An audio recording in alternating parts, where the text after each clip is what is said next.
للہ رب العالمین والصلاة والسلام علی اشرف الانبیاء والمرسلین وعلی آلہ وصحبہ اجمعین اما بعد اعوذ باللہ من الشیطان الرجیم بسم اللہ الرحمن الرحیم والذین اذا فعلوا فاحشة او ظلموا انفسهم ذکروا اللہ فاستغفروا لذنوبهم ومن یغفر الذنوب الا اللہ ولم یصروا علی ما فعلوا وهم یعلمون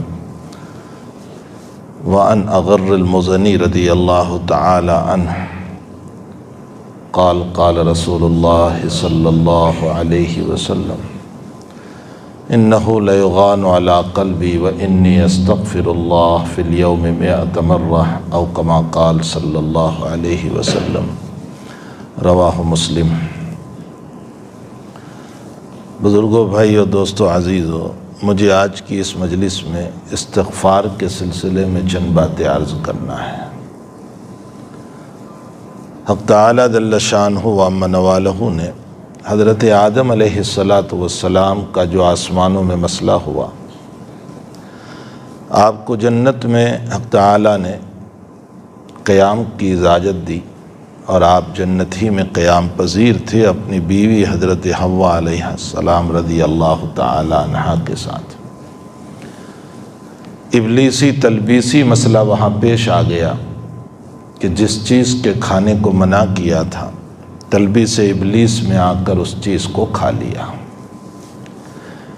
نتیجہ یہ ہوا کہ حق تعالی نے آپ کے بدن سے کپڑے اتار دیے اور ان کپڑوں کو اتارنے کے لیے کسی فرشتے کو بھیجنے کی ضرورت نہیں پڑی، خود بخود کپڑے اتر گئے۔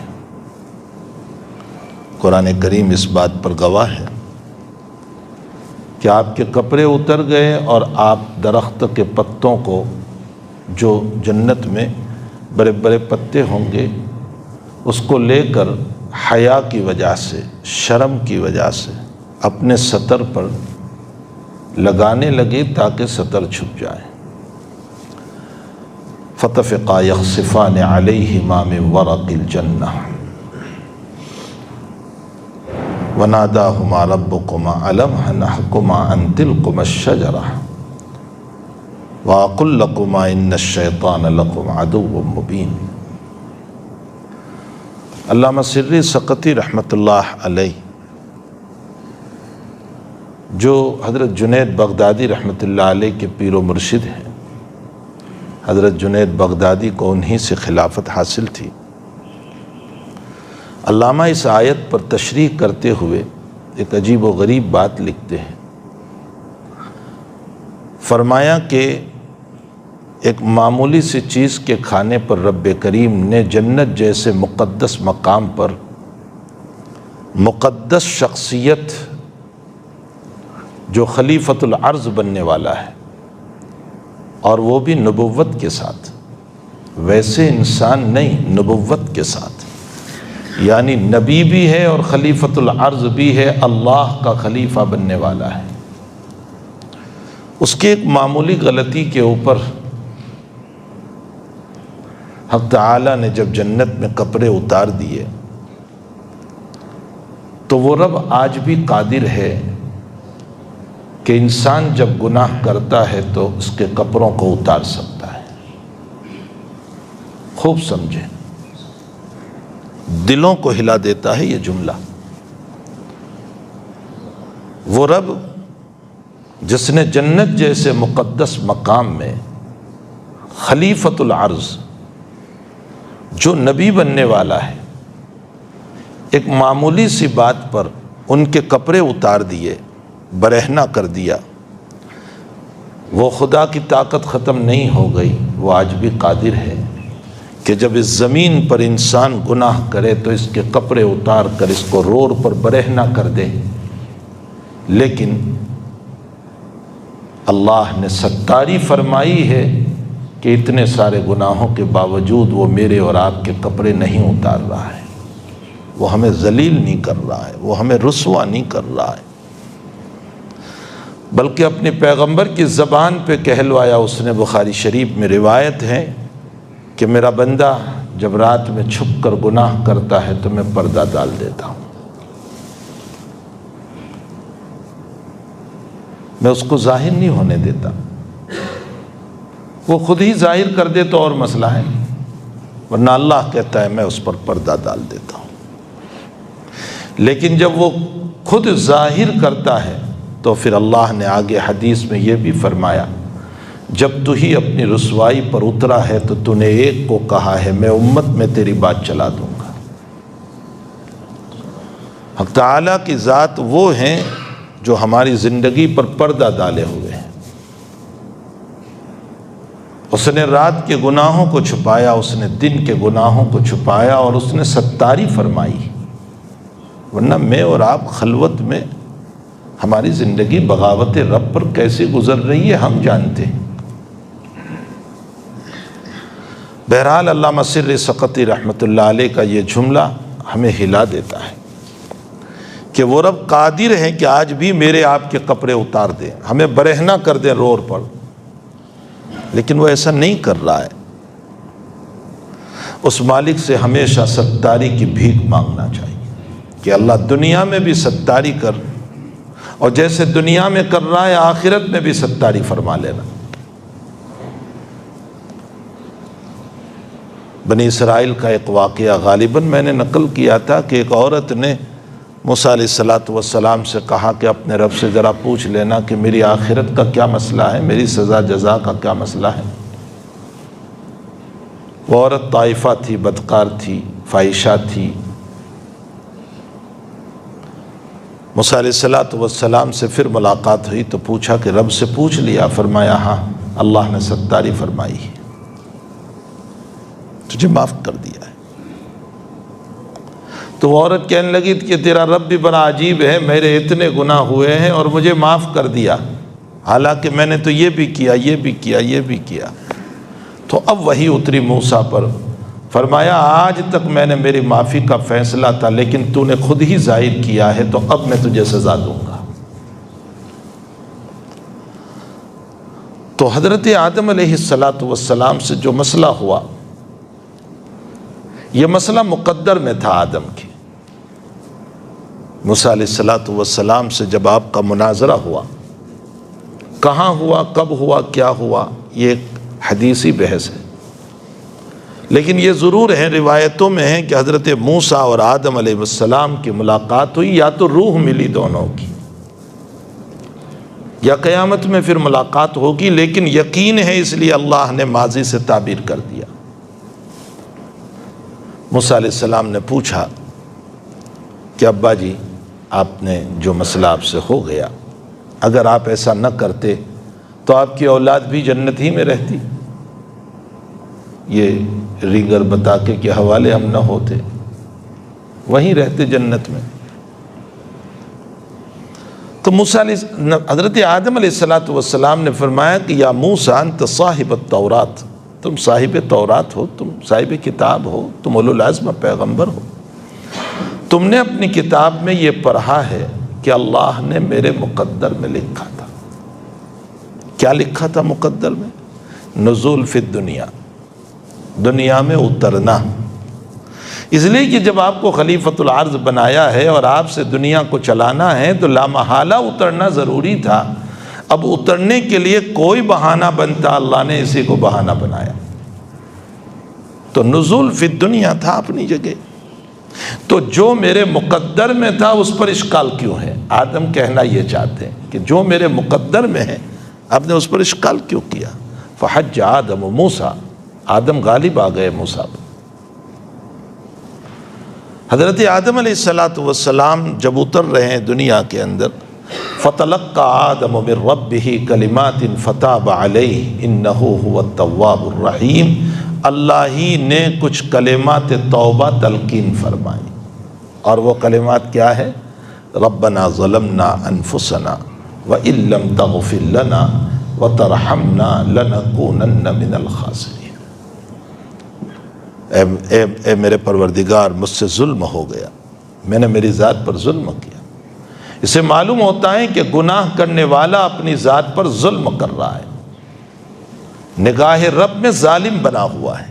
ایک تو ظلم یہ ہے کہ آپ کسی کو مارو، کسی کی عزت لو، کسی کے خلاف سازش کرو، اور ایک مثلا زنا کر لیا یا اور کوئی گناہ کر لیا، یہ بھی ظلم ہے اپنی ذات پر. ربنا ظلمنا انفسنا، اور اگر تو نے معاف نہیں کیا وَإِن لَّمْ تَغْفِرْ لَنَا وَتَرْحَمْنَا، اور تو نے رحم نہیں کیا تو میں نقصان والوں میں سے ہو جاؤں گا.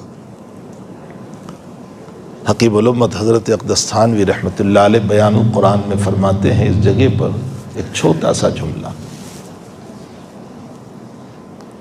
میں نے ابھی کچھ اس پر کام شروع کیا ہے، حضرت تھانوی رحمۃ اللہ علیہ کے مسائل سلوک پر، کہ اس کو کھولا جائے. حضرت کے جو مسائل سلوک ہے بیان القرآن کے حاشیے پر، یہ ایسے ہے کہ کوزے میں سمندر بھرا ہے، اس کو کھولا جائے. اور اگر اس کو کھولا جائے تو واقعتاً ایک بہت بڑی کتاب ہوگی. حضرت نے جو قرآن اور حدیث سے مسائل سلوک کا استنباط کیا ہے، یہاں حضرت ارشاد فرماتے ہیں کہ اللہ اس بات پر قادر تھا کہ اچھا اے آدم چلو ہم نے تمہیں معاف کر دیا، اتنی سی بات ہو جاتی، لیکن کلمات تلقین فرمائے، اور کلمات تلقین کر کے یہ کہا کہ یہ کلمات تم کہو، اس کے بعد میں تمہیں معاف کروں گا. تو یہ کلمات کہلوائے، حالانکہ اللہ ویسے بھی معاف کر دیتا، وہ تو ایک مقدر کی چیز تھی. پھر وہ نبی تھے، اللہ تعالیٰ فیصلہ کر دیتا کہ جاؤ میں نے معاف کر دیا. آخر کلمات دینا، پھر یہ کہلوانا اور ان کے پاس دعائیں کروانا اور 40 سال رلانا اور آنسو بہلوانا اور تڑپ تڑپ کر دعائیں کرنا اور پھر مغفرت کی باتیں، کیوں ایسا کیا؟ حضرت تھانوی رحمۃ اللہ علیہ فرماتے ہیں آپ کی اولاد کو طریقہ سکھانا تھا. اگر اللہ براہ راست آدم کو معاف کر دیتا، یہ آپ کی ذریت گناہ کرتی تو کیسے معافی مانگتی اللہ سے؟ یہ طریقہ سکھانا تھا کہ آپ کی یہ ذریت اور آپ کی نسل، ان سے اگر کوئی گناہ ہو جائے، جیسے آدم تو یہ کلمات سے مجھ سے معافی مانگ رہا ہے رو کر، تیری نسل اور ذریت بھی اسی طرح مجھ سے معافی مانگے گی، جیسے میں نے تجھے معاف کیا تیری نسل کو بھی معاف کر دوں گا. یہ ایک بہت بڑا رمز تھا اس کے اندر، ایک اشارہ تھا اس کے اندر، جس کی طرف رہنمائی کرنے کے لیے حق تعالیٰ جل شانہ نے کلمات بھی تلقین فرمائے، دنیا میں اتارا، رلایا ان کو، معافی منگوائی اور پھر اس کے بعد معاف کیا. تو میرے بھائیو، حقیقت یہ ہے کہ حق تعالیٰ جل شانہ کی وہ ذات یقیناً رحمتوں کا دریا لیے ہوئے ہیں، اس کی رحمت کی کوئی انتہا نہیں ہے، اور بندہ بشر ہے، اور بشر سے کچھ نہ کچھ ہو ہی جاتا ہے. اس لیے کہ حق تعالیٰ نے ہم میں جہاں نیکیوں کا مادہ رکھا ہے وہاں برائیوں کا مادہ بھی رکھا ہے. فَأَلْهَمَهَا فُجُورَهَا وَتَقْوَاهَا، ہم میں فسق و فجور کا مادہ بھی رکھا ہے اور نیکیوں کا مادہ بھی رکھا ہے. سوال یہ پیدا ہوتا ہے کہ اللہ تو نے برائیوں کا مادہ رکھا کیوں ہم میں؟ یہ مادہ کیوں رکھا؟ علامہ ابن قیم رحمۃ اللہ علیہ فرماتے ہیں تجھے بلند مقام دینا تھا. سوال یہ پیدا ہوتا ہے کہ گناہ کے مادے سے کیا بلند مقام؟ فرمایا نابینا اگر کہے کہ میں نے کسی اجنبی عورت کو نہیں دیکھا تو کوئی کمال تھوڑے ہی ہوا. یہ کوئی کمال نہیں ہے، تیری آنکھ ہی نہیں ہے، تو نے نہیں دیکھا. ملائکہ اگر کہیں کہ ہم سے کوئی گناہ نہیں ہوا تو ٹھیک ہے، نہیں ہوا، تم میں ہے ہی نہیں مادہ گناہ کا، تو کہاں سے تم گناہ کرو گے؟ تم سے پوچھا جائے کہ کھانے کا مسئلہ کیا، وہ کہتے ہیں ہمیں نہیں معلوم. پینے کا مسئلہ کیا، ہمیں نہیں معلوم. شہوت کیا ہوتی ہے، ہمیں نہیں معلوم. زنا کیا ہوتا ہے، ہمیں نہیں معلوم. مال کی محبت کیا ہوتی ہے، ہمیں نہیں معلوم. تو جب تم میں مادہ ہی نہیں ہے اور پھر تم سے کوئی قصور نہیں ہوا، یہ کوئی کمال نہیں ہوا. انسان کانٹوں پہ نہ چلے اور یہ کہیں کہ مجھے کانٹا نہیں لگا، یہ کمال نہیں ہے. کمال یہ ہے کہ کانٹے پر چلے اور کانٹا نہ لگے، یہ کمال ہے. حق تعالیٰ نے ہم میں گناہ کا مادہ رکھا اور پھر فرمایا اپنے نفس کو توڑو، خواہشات کو توڑو، جذبات کو توڑو اور گناہ سے بچ جاؤ. جب تمہارے نفس پر اس کا اثر پڑے گا اور نفس ٹوٹے گا تو یقینی بات ہے تمہیں پریشانی ہوگی. اب اس پریشانی پر میں وہ مقام دینے والا ہوں جو ملائکہ کو بھی نہیں دوں گا. فرشتوں کو بھی وہ مقام نہیں دوں گا جو تمہارے نفس کے توتنے پر میں تمہیں دینے والا ہوں۔ میں نے تم میں جو مادہ رکھا ہے نا وہ اسی لیے رکھا ہے۔ یہ اکابر علماء کرام بیٹھے ہوئے، آپ ان سے پوچھئے، متفقہ فیصلہ ہے کہ انسان عام فرشتوں سے افضل ہے، متفقہ فیصلہ ہے۔ یہ جو ایمان والا ہے نا انسان، یہاں عام انسان نہیں، کفر والے نہیں، مسلمان مراد ہے۔ عام مسلمان جو ہیں، عام مسلمان کوئی بھی اس میں، یہ عام فرشتوں سے افضل ہے۔ کیوں افضل ہے؟ اس کی وجہ یہ ہے کہ فرشتوں میں گناہ کا مادہ ہی نہیں ہے، اس مومن مسلمان میں گناہ کا مادہ تھا۔ جی چاہتا تھا خواہشات کی طرف لپکنے کو، جی چاہتا ہے بے حیائی کرنے کو، جی چاہتا ہے نظر اجنبیوں پر اٹھانے کو، جی چاہتا ہے اندر سے گناہ کرنے کو، لیکن اپنے نفس کے اوپر اس نے ہتھوڑا مارا اور اس کو زیر کیا اور اپنے نفس کو دبایا، اور دبانے کے بعد اس گناہ کو نہیں کیا۔ ظاہر سی بات ہے یہ کمال کی چیز ہو گئی۔ اسی کمال کی بنیاد پر انسان کو فضیلت ہے ملائکہ پر۔ اسی لیے علامہ ابن قیم رحمۃ اللہ علیہ فرماتے ہیں کہ سوال یہ ہوتا ہے کہ ما خلقت الجن والانس الا لیعبدون میں اگر عبادت ہی مقصود تھی کہ میں نے میرے بندوں کو عبادت کے لیے پیدا کیا، تو فرشتے ہم سے زیادہ عبادت کرتے ہیں۔ ان کی عبادت کا حال یہ ہے کہ جو قیام میں ہے وہ قیامت تک قیام میں، جو رکوع میں ہے وہ قیامت تک رکوع میں، جو سجدوں میں ہے وہ قیامت تک سجدوں میں ہے۔ میرے آپ کے سجدے کا حال تو یہ ہے کہ شاید 1 منٹ ہو جائے تو غنیمت ہے، اور اگر امام صاحب نے 2 منٹ لگا دی تو کل کو وارن آ جائے گا کہ مل صاحب کو نکالو، بہت لمبی نماز پڑھاتے ہیں، کل ہی نکال دیں گے۔ ذرا سی لمبی قرات ہو جائے تو پھر امام صاحب کی خیر نہیں رہتی۔ ہماری تو نمازوں کا یہ حال ہے، اٹھا پٹک کی نماز ہے، حضور پاک صلی اللہ علیہ وسلم فرماتے ہیں مرغوں کے چونچ کی طرح ہے، بس یوں سر رکھا یوں اٹھایا، یوں سر رکھا یوں اٹھایا۔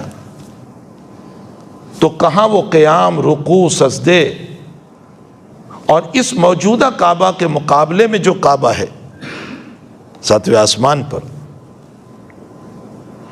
اور فرشتوں کے لیے وہ بیت المعمور کہا گیا، یہ بیت اللہ ہے وہ بیت المعمور ہے، اور فرشتے اس کا طواف کرتے ہیں، اور ایک مرتبہ جس فرشتے نے طواف کر لیا قیامت تک اس کا نمبر نہیں آتا۔ صحیح ترین حدیث ہے، ملائکہ اتنے ہیں۔ تو عبادت ہی مقصود تھی تو ملائکہ بہت عبادت کر رہے تھے، پھر مجھے اور آپ کو تھونگے مارنے کے لیے کیوں پیدا کر دیا؟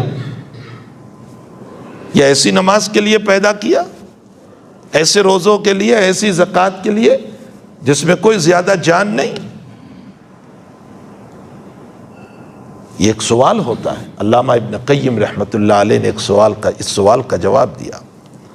حضرت فرماتے ہیں کہ ملائکہ عبادت ضرور کرتے ہیں، لیکن ملائکہ کی عبادت میں عشق نہیں ہے، اس لیے کہ عشق کے لیے نفس چاہیے، اور ملائکہ میں نفس نہیں ہے، اور جب نفس نہیں ہے تو عشق نہیں ہے، اور عشق نہیں ہے تو اس میں وہ جذبات جو عبادت کے ہونے چاہیے وہ نہیں ہے۔ اور حق تعالیٰ عشق والی عبادت چاہتا تھا، اور بندے میں اللہ نے نفس رکھا ہے، خواہشات رکھی ہے۔ خواہشات کوئی چیز نہیں ہے، نفس کوئی چیز نہیں ہے، اللہ نے جذبات کو پورے بدن میں رکھے، یہی خواہشات ہے۔ ورنہ آپ کہیں کسی کو ذبح کر کے خواہشات دیکھو کہ اندر کہاں ہے۔ خواہشات کا معنی جذبات، دماغ میں بھی ہے، ہاتھ میں بھی ہے، آنکھوں میں بھی ہے، زبان پر بھی ہے، پاؤں میں بھی ہے، ہر جگہ پر اللہ نے جذبات رکھے۔ یہی وہ جذبات ہیں جس کو خواہشات کہا جاتا ہے، اسی کو نفس کہا جاتا ہے۔ یہ دل میں بھی ہے، ورنہ آپریشن کے موقع پر کوئی نکال کر بتا دے، بائی پاس کوئی کر رہا ہے، کوئی نفس نکال کر کے بتائے۔ یہ جذبات کو کہا جاتا ہے خواہشات۔ حق تعالیٰ جل شانہ عما نوالہ نے بندے میں اس لیے رکھا ہے تاکہ یہ بندہ اپنی خواہشات کو، اپنے نفس کو عشق مولا کے لیے استعمال کرے، رب کریم کے عشق کے لیے استعمال کرے۔ اس کو سجدوں میں لذت ہو، اس کو تلاوت قرآن میں مزہ ہو، اس کو قیام میں مزہ آ رہا ہو۔ یہ جب کعبۃ اللہ کا طواف کر رہا ہے تو دیوانگی کے ساتھ ہو، یہ عشق۔ ابن قیم کہتے ہیں کہ جب بندہ عشق کے ساتھ الا اللہ کا نعرہ لگاتا ہے تو اللہ کا عرش ہل جاتا ہے۔ حق تعالیٰ کو یہ عشق والی عبادت مطلوب ہے، اور فرشتوں میں نفس ہے نہیں، اس لیے عشق ہے نہیں۔ اللہ تعالیٰ اس زمین پر ان خلیفۃ الارض سے اپنی عشق والی عبادت چاہتا تھا، اس لیے بندے کو پیدا کیا ہے۔ اسی لیے صاحب جلالین نے ترجمہ کیا لیعبدون کا لیعرفون، ہم نے بندوں کو عبادت کے لیے پیدا کیا یعنی معرفت کے لیے، اور جب مولا کی معرفت آ جاتی ہے تو کائنات کی ساری محبتیں ختم ہو جاتی ہیں۔ عشق مولا کہ کمز لیلا بود، عشق مولا، رومی کہتے ہیں عشق مولا کہ کمز لیلا بود، وہ مجنو جو امرؤ القیس ہے جس کا نام ہے، وہ ایک مسلمان آدمی تھا، کوئی ایرے گہرے اس طرح کا نہیں تھا، لیکن محبت میں پھنس گیا تھا، وہ ایک لیلا کی محبت میں پھنس گیا، اور وہ کہتا ہے کہ میں جب لیلا کی بستی سے گزرتا ہوں تو ہر مکان کو بوسہ دیتا ہوا چلتا ہوں، امر علی الدیار دیار لیلا اقبل ذا الجدار وذا الجدار، میں جب اس کی گلیوں سے گزرتا ہوں تو اس دیوار کو بھی بوسہ دیتا ہوں، اس دیوار کو بھی بوسہ دیتا ہوں کہ شاید لیلا کا ہاتھ یہاں لگا ہو اور یہاں لگا ہو، اور وہ جب خون مانگ رہی ہے تو وہ بدن کے ہر جوڑ سے خون نکال کر کے دے رہا ہے کہ نہ معلوم میری معشوقہ کو میرے بدن کے کس جز کا خون چاہیے، اور وہ جب حلوہ تقسیم کر رہی ہے تو سارے لوگ لائن میں کھڑے ہیں، تو یہ بھی لائن میں کھڑا ہو گیا، حالانکہ وہ سب مانگنے والے لائن میں تھے، یہ بھی کھڑا ہو گیا، سب کو دیا لیکن اس کو نہیں دیا کہ کمبخت کہیں کا نالائق، مجھے بدنام کر رکھا ہے کہ محبت میں ہوں، لیلا کے محبت میں ہوں، دھکا دے کر نکال دیا۔ کسی نے کہا لے یہ تجھے محبت کا صلہ مل گیا، اس نے کہا بہت بڑا ملا، تمہیں حلوہ ملا مجھے ہاتھ ملا،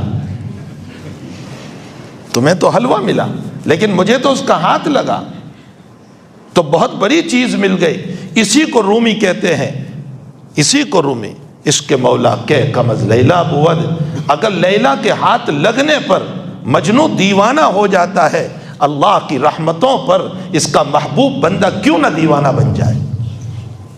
دل طرف اتنا چاہیے ہمارا رب خداوندی کے اوپر۔ کیا ہم مرے ہوئے ہیں، ہمارے ضمیر مر چکے ہیں، ہمیں وہ عشق نئی عبادتوں میں، وہ لذت نئی عبادتوں میں، وہ نہ روزوں میں مزہ ہے کچھ، نہ نمازوں میں مزہ ہے، نہ تہجد میں مزہ ہے، کچھ نہیں، بس ایسے ہی زندگی ہماری گزر رہی ہے۔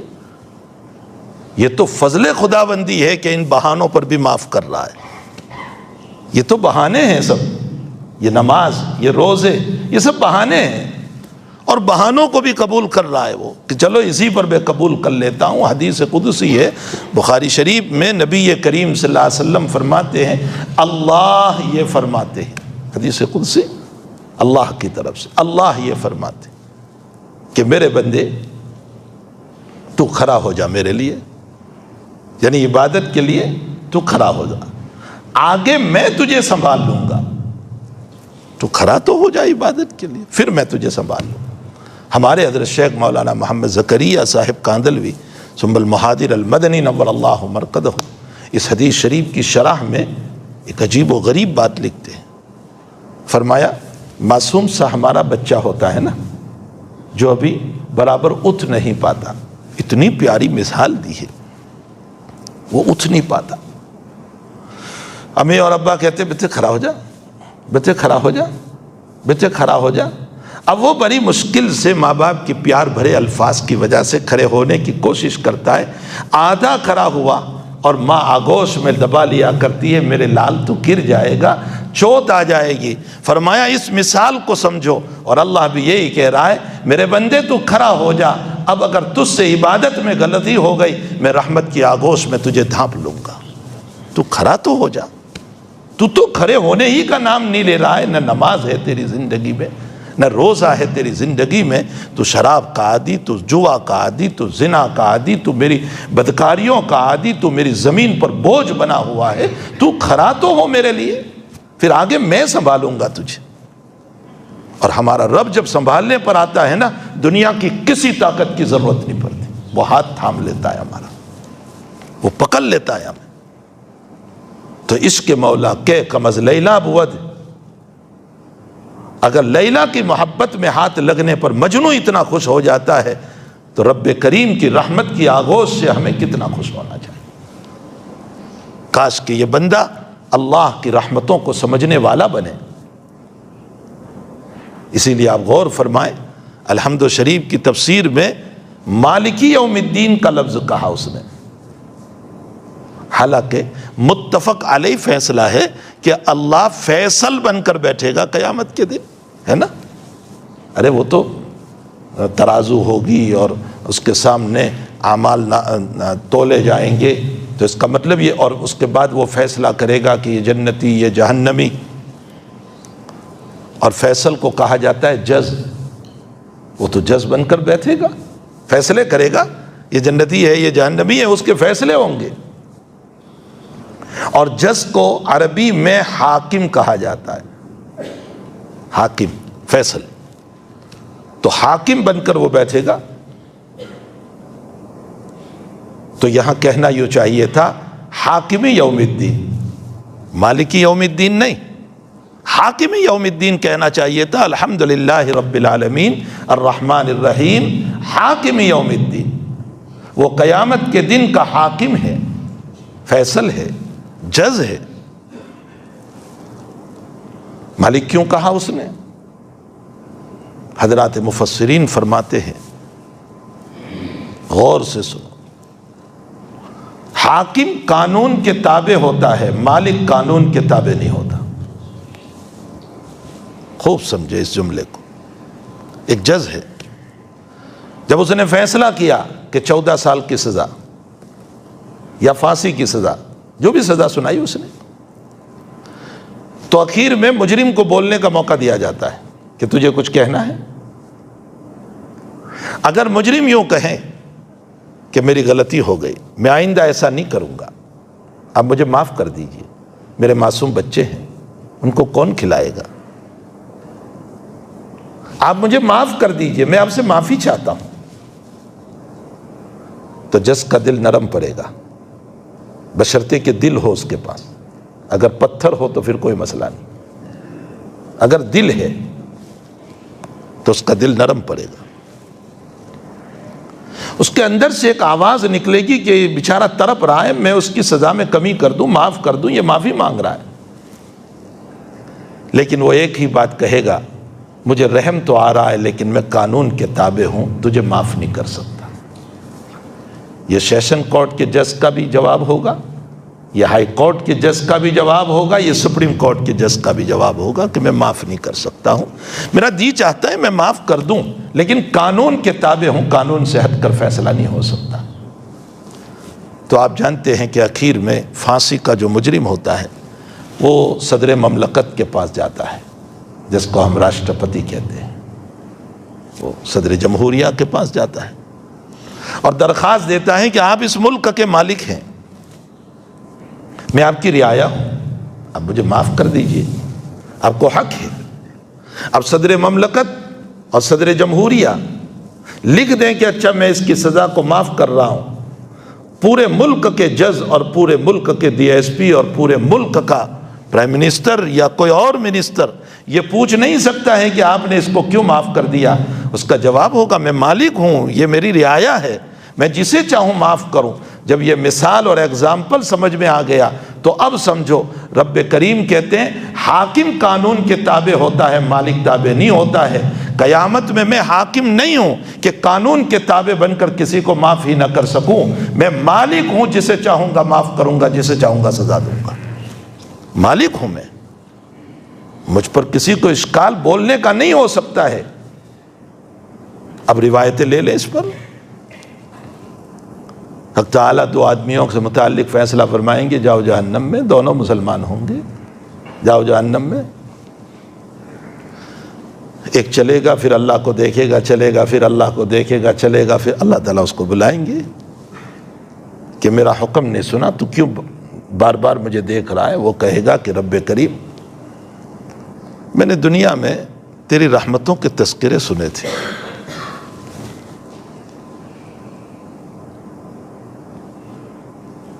اور میں نے سنا تھا کہ تو بڑی رحمتوں کا مالک ہے، تو آج میں دیکھنا چاہتا ہوں کہ تجھے مجھ پر رحم آ رہا ہے یا نہیں۔ حق تعالیٰ فرمائیں گے کہ اچھا، میری رحمت پر اتنا اعتماد، جاؤ میری رحمت کے صدقے میں نے تمہیں معاف کر دیا۔ اب اللہ کو کون کہے گا کہ آپ نے کیوں معاف کیا اس کو؟ وہ دوسرا جو دوڑتا ہوا گیا اور جہنم میں کودنے کی تیاری میں ہے یا کود پڑا ہے، اللہ اسے بلائیں گے کہ تیرے اس دوست کو، تیرے بھائی کو میری رحمت پر اعتماد تھا، تجھے اعتماد نہیں تھا، تو دوڑتا ہوا کیوں چلا گیا؟ وہ کہے گا اللہ ساری دنیا میں تو نافرمانی کر کے آیا ہوں، سوچا لاؤ آج ایک تو مان لو، شاید تجھے رحم آئے اور معاف کر دے۔ حق تعالیٰ فرمائیں گے جا، اسی کی بدولت میں تجھے معاف کر دیتا ہوں۔ اب اللہ کو کون کہے گا کہ اللہ ابھی تیرا جہنم کا فیصلہ تھا، تو نے اس کو معاف کر دیا۔ روایتوں میں ہے، بخاری مسلم دونوں کی صحیح ترین روایت ہے، حضور پاک صلی اللہ علیہ وسلم فرماتے ہیں کہ آخری جہنمی کا مجھے پتا ہے، جو اللہ نے مجھ کو بتایا ہے، آخری جہنمی جو جہنم سے نکلے گا، اللہ تعالیٰ اس کو نکال کر جہنم کے کنارے کھڑا کریں گے۔ وہ کہے گا گرمی بہت لگ رہی ہے۔ اب اللہ اس کو جنت میں لے جانے کا نظام بہانے سے بنا رہا ہے، ایک درخت اگائے گا۔ وہ اللہ سے کہے گا کہ اللہ مجھے اس درخت کے نیچے لے جا، وہاں سایہ نظر آ رہا ہے، یہاں تو گرمی بہت لگ رہی ہے۔ حق تعالیٰ فرمائیں گے کہ اچھا میں وہاں پہنچا دوں، آئندہ کچھ نہیں مانگے گا۔ وہ کہے گا کہ اللہ تیری عزت کی قسم میں کچھ نہیں مانگوں، قسم کھائے گا تیری عزت کی قسم میں کچھ نہیں مانگوں گا۔ اللہ تعالیٰ اس کو وہاں پہنچائیں گے۔ جب تک صبر ہوگا پھر اللہ ایک درخت اور نکالیں گے، اس کو لے جانا چاہتا ہے اللہ جنت میں۔ وہ کہے گا کہ اللہ مجھے اس درخت کے نیچے پہنچا دے۔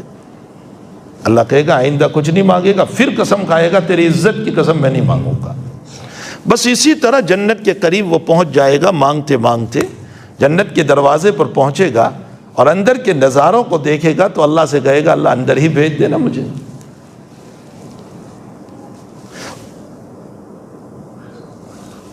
حق تعالیٰ جل شانہ اس وقت فرمائیں گے عجیب بندہ ہے تو، بار بار قسم کھا کر قسم توڑ رہا ہے۔ وہ کہے گا اللہ اندر بھیج دے۔ اب جب اندر اللہ بھیجیں گے تو حدیث شریف میں ہے کہ اللہ تعالیٰ یوں فرمائیں گے کہ تو مجھ سے سوال کر، تجھے کتنا چاہیے؟ اگر مجھے اور آپ کو یہ کہا جائے کہ سوال کرو تو ہم کتنا مانگیں گے؟ ہمارا ذہن کتنا ہے مانگنے کا؟ چلو بہت بہت تو ہم یوں کہیں گے کہ اللہ سونے کا بنگلہ دے دے، چاندی کے فرنیچر دے دے، زعفران کی گھاس اگا دے، کھانے کے بہترین برتن دے دے، ایک سے زائد بیوی دے دے۔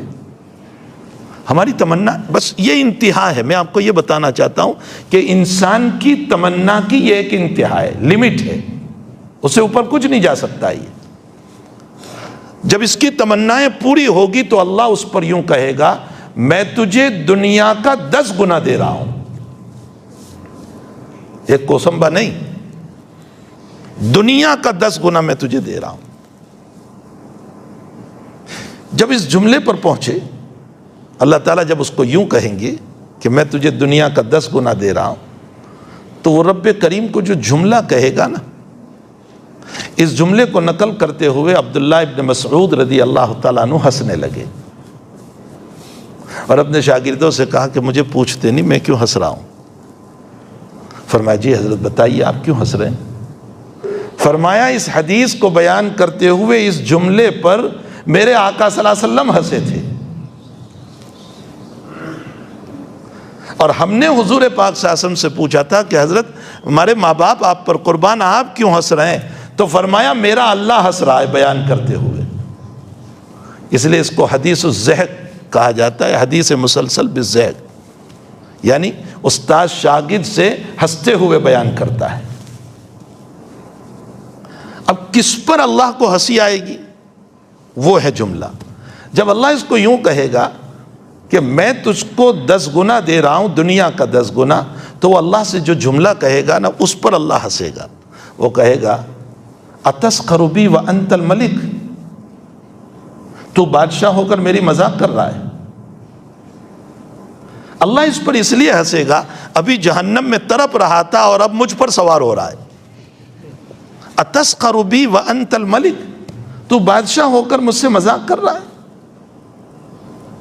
لیکن اس کا جملہ بھی صحیح ہوگا، یہ نہیں کہ یہ کوئی اس طرح کا جملہ ہے. اس کی وجہ یہ ہے، میں ایک مثال سے جب اس حدیث پر پہنچتا ہوں تو اپنے بچوں کو ایک مثال دے کر سمجھاتا ہوں کہ کسی جگہ ہم کو مثلا شادی میں دعوت ہے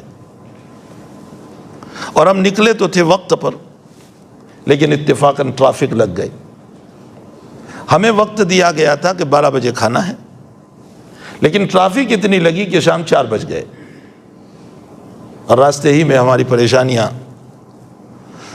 اس وقت ہمارے خیال میں یہ گزرتا ہے کہ ہم جا تو رہے لیکن شاید کھرچن بھی نصیب ہو تو غنیمت. ایسی بات ہے، کھرچن پوپڑے جس کو ہم بولتے ہیں، کھرچن بھی نصیب ہو تو غنیمت. وہ تو سب ختم ہو چکا ہوگا. یہ جو ذہن میں تصور ہے، اس تصور کی وجہ یہ ہے کہ ہم کافی لیٹ ہو چکے ہیں، وقت سے اوپر پہنچ چکے ہیں. چونکہ یہ آخری جہنمی ہوگا، سارے لوگ جنت میں جا چکے ہوں گے، اس لیے اس کو خیال گزرے گا کہ ایک سیٹ بھی مل جائے تو بہتر ہے، اللہ 10 گنا دنیا دینے کو کہہ رہا ہے. یہ کیسے ہو سکتا ہے؟ اس کا جواب بالکل صحیح ہے، تسخر بی وانت الملک، کہ تو بادشاہ ہو کر. اور پھر بادشاہوں کی شان مذاق کی نہیں ہوتی، وہ یہ سمجھتا ہے کہ اللہ مذاق کر رہا ہے مجھ سے.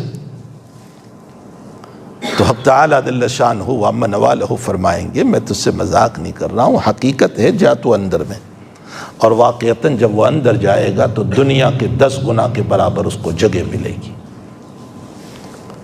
اس روایت پر بہت کچھ اکابر نے کھولا ہے. اللہ کی رحمت کو جو اس روایت پر کھولا ہے، خدا پاک کی قسم، میری اور آپ کی دنیا کی ساری ہوس یہ فنا فی اللہ ہو جائیں، ایسی یہ روایت ہے. اللہ کی رحمت کو جب ہم سنتے ہیں نا تو ایسا معلوم ہوتا ہے کہ ہم ساری دنیا کو چھوڑ کر اسی کی رحمت کی تلاش میں نکل پڑیں. ہمارے اکابر جو ہے نا دیوانے، وہ اس لیے دیوانے نہیں تھے، ان کے سامنے رب کریم ہے، وہ اللہ کی رحمتوں کو دیکھ رہے تھے. ہمارے شاہ فضل الرحمان گنج مراد آبادی رحمۃ اللہ علیہ ہمارے ان اکابر میں سے ہیں جن کو مقام کشف نصیب. یہ ایک مقام ہوتا ہے. تصوف کیا آپ کیا جانو گے؟ تصوف کو کسی سے بیعت ہو جانا صرف تصوف نہیں ہے. مقام تصوف تو ایک بہت بڑی دنیا ہے. مقام کشف نصیب ہوا تھا شاہ فضل الرحمان گنج مراد آبادی رحمۃ اللہ علیہ کو. آپ کے مکاشفات میں لکھا ہے کہ جس وقت سر سید احمد کو دفن کیا جا رہا تھا، بہت سے لوگ سر سید کے باب میں بہت نہ بولنے والی باتیں بھی بول دیتے ہیں. سر سید احمد نے علی گڑھ یونیورسٹی قائم کی. آج ہزاروں لوگ اس سے مستفیض ہو رہے ہیں، ہزاروں لوگ مستفیض ہو رہے ہیں. جس وقت سر سید احمد کو دفن کیا جا رہا تھا، شاہ فضل حق ظہر کی نماز پڑھ کے فارغ ہوئے تھے اپنی جگہ پر، اور فرمایا حق تعالیٰ نے میرے سامنے کھول دیا کہ سر سید احمد کی بخشش ہو رہی ہے. اور پھر خواب دیکھا، اور خواب میں سر سید کو دیکھا. نسبی سید تھے، وہ حسنی تھے، حضرت حسن سے رشتہ تھا ان کا. خواب میں سر سید کو جب دیکھا شاہ فضل الرحمان نے پوچھا کیا حال ہوا؟ فرمایا مالک نے مجھے پوچھا کہ کیا ہے تیرے پاس، تو میں نے کہا رب کریم میں ایک یونیورسٹی قائم کر کے آیا، اس کی بنیاد صرف یہ تھی کہ تیری مخلوق دنیا کی تعلیم حاصل کر کے حلال روزی کمائیں، میں نے حلال روزی کے لیے اس کو شروع کیا ہے. فرمایا رب کریم نے اسی پر مجھے معاف کر دیا. بہت بڑی بات ہے، سمجھ لینا. اسکول کا نظام جو اس لیے قائم کرتے ہیں کہ امت کا ایمان بچ جائے، یونیورسٹی اس لیے بنائیں گے کہ امت کا ایمان بچے اور ایمانی دائرے میں رہ کر کے دنیا کی تعلیم حاصل کریں اور یہ حلال روزی کمائیں. سمجھ لو انشاءاللہ تعالی اس پر بھی بخشش ہوگی، اس پر بھی بخشش ہوگی۔ یہ واقعہ کوئی من گھڑت نہیں ہے، میں نے میرے حضرت سے سنا ہے،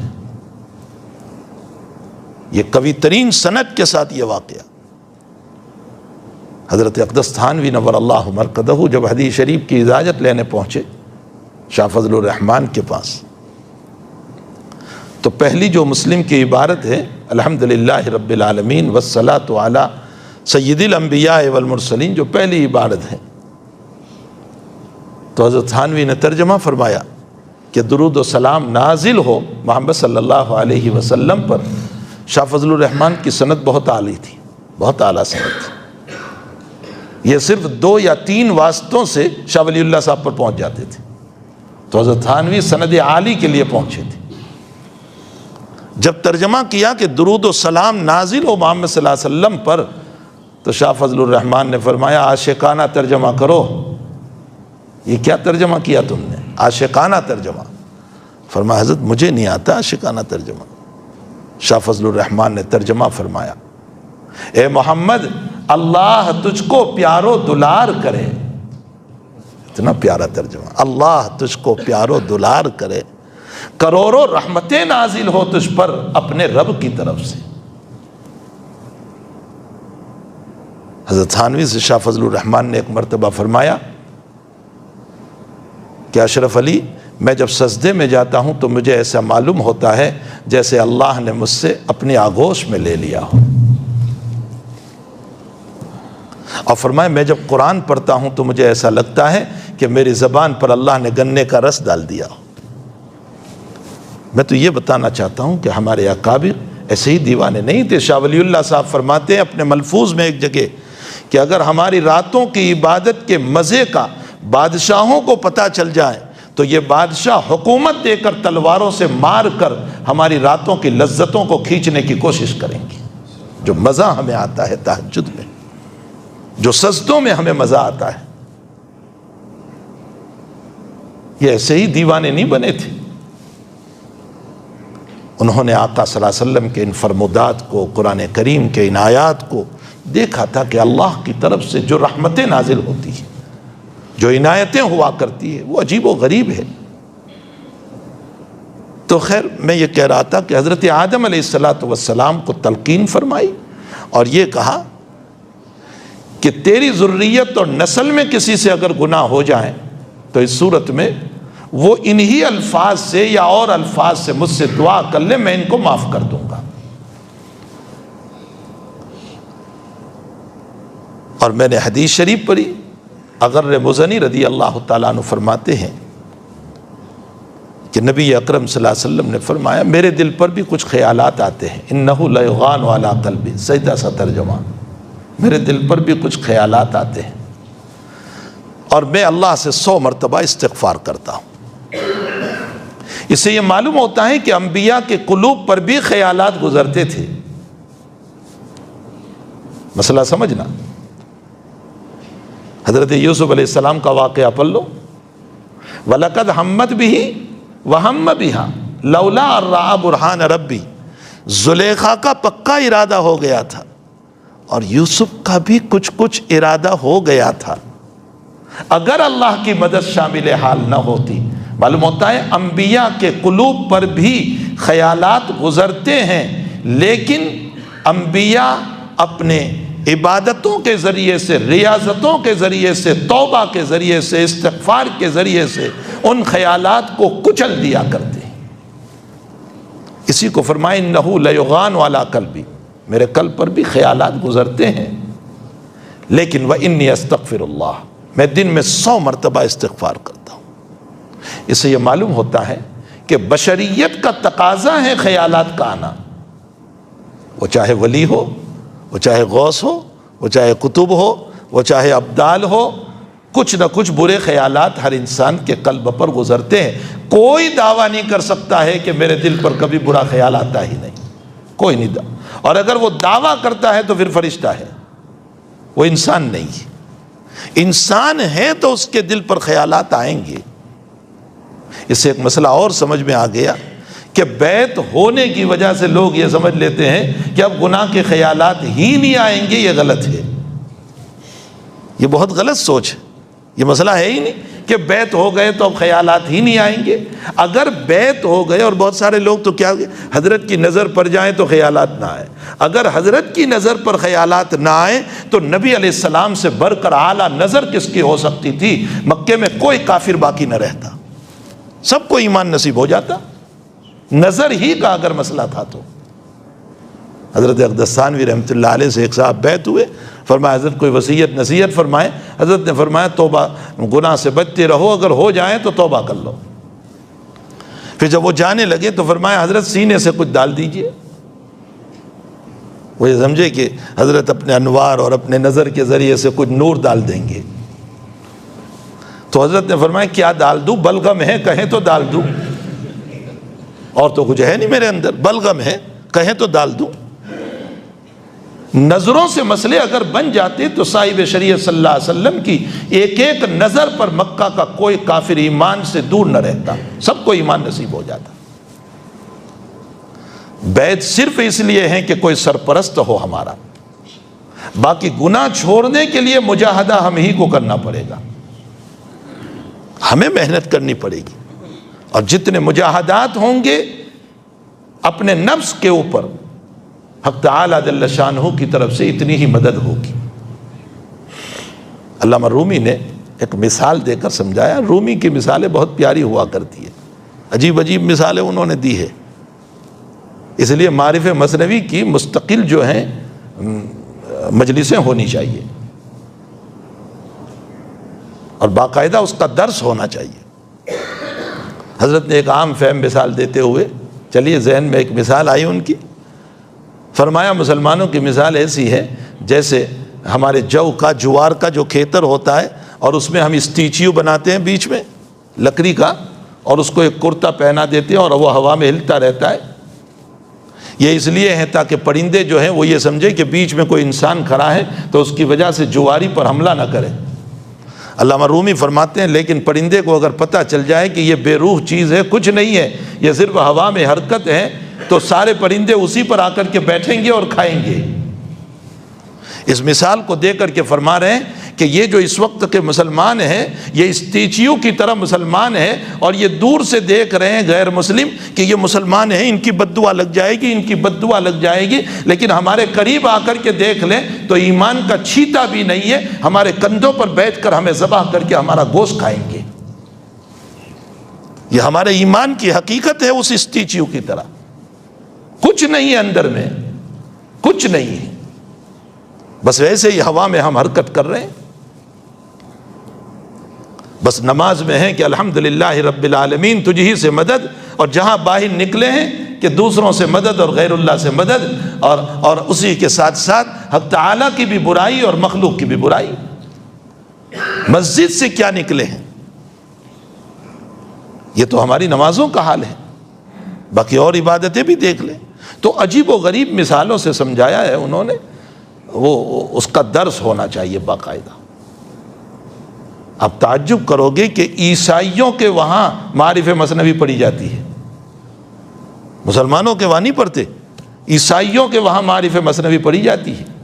مجھے بہت سے لوگوں نے بتایا کہ عیسائیوں کے وہاں معارف مثنوی کی تعلیم ہوتی ہے۔ تو وہ ایک مثال دیتے ہوئے فرماتے ہیں کہ ایک لکڑ ہارا جو ہے لکڑیں کاٹنے والا جنگل میں گیا، اور اس نے بہت ساری لکڑیاں کاٹی اور یوں ایک ڈھیر سا بنایا اور اس کو باندھا۔ اب بیچارے نے لکڑیں کاٹ کر کے باندھ تو دیے، لیکن اس میں ایک سانپ چلا گیا تھا، اس کو پتہ ہی نہیں، اور وہ سانپ کمزور تھا، اسے پتہ نہیں، وہ سر پہ اٹھا کر کے لکڑے کا پورا توق جو تھا وہ گتھرا، وہ اس کو اٹھا کر کے گھر لے آیا اور گھر میں رکھ دیا۔ اب وہ سانپ کو جب گرمی ملی تو وہ اندر سے دھیرا دھیرا نکلا۔ اس لکڑہارے نے دیکھا کہ یہ کمزور ہے، کیا کرے گا وہ، وہ تو بالکل مڑیل تتو ہے، اس میں جان وان ہے نہیں، لیکن جیسے جیسے اس کو گرمی ملتی گئی ویسے ویسے وہ جو ہے طاقتور ہوتا چلا گیا، یہاں تک کہ قوت آ گئی اس کے اندر اور پھرتیلا ہو گیا، اور رات میں یہی لکڑہارا سویا تھا اور یہ پھرتیلا تیز چلا اور اسی کو کاٹ لیا۔ گھر والوں نے کہا یہ تو مرا ہوا تھا، کیسے کاٹ لیا؟ لیکن گرمی کی حرارت نے اس کو دوبارہ طاقتور اور زندہ بنا دیا۔ علامہ رومی اس مثال کو دے کر کے کہہ رہے ہیں کہ یہ نفس جو ہے نا یہ کمزور پڑا ہوا ہوتا ہے، لیکن جہاں خواہشات کو دیکھتا ہے کہ وہ لپکنے کے لیے تیار ہو جاتا ہے۔ اگر بار بار توبہ، استغفار اور عبادتوں کے ذریعے سے اس کو کمزور نہ کیا تو یہ ہمیں دست کر کے جہنم کے لائق بنا دیتا ہے، ہلاکت کے دہانے پہنچا دیتا ہے۔ اس لیے اپنے نفس کو توبہ سے، استغفار سے، عبادتوں سے، ریاضتوں سے ہمیں اس کو کمزور کرنا ہے، تاکہ یہ ختم نہیں ہوتا ہے۔ اگر جذبات ختم ہو جائیں تو انسان کہاں رہے گا؟ ختم نہیں کرنا ہے، کمزور کرنا ہے، اور جب یہ کمزور رہے گا تو انشاءاللہ تعالی عبادات کا غلبہ رہے گا، اور جب عبادات کا غلبہ رہے گا تو اللہ کی رضا رہے گی، اور اللہ کی رضا کے ساتھ تھوڑے بہت گناہوں کو اللہ معاف کر دے گا۔ انشاءاللہ کل کی مجلس میں اور کچھ باتیں توبہ اور استغفار کے باب میں ذکر کروں گا۔ اللہ ہم سب کو اپنے نفس کو قابو میں رکھ کر اپنے رب سے معافی مانگنے کی توفیق عطا فرمائے۔ الحمدللہ رب العالمین والعاقبۃ للمتقین والصلاۃ والسلام علی اشرف الانبیاء والمرسلین وعلی آلہ وصحبہ اجمعین۔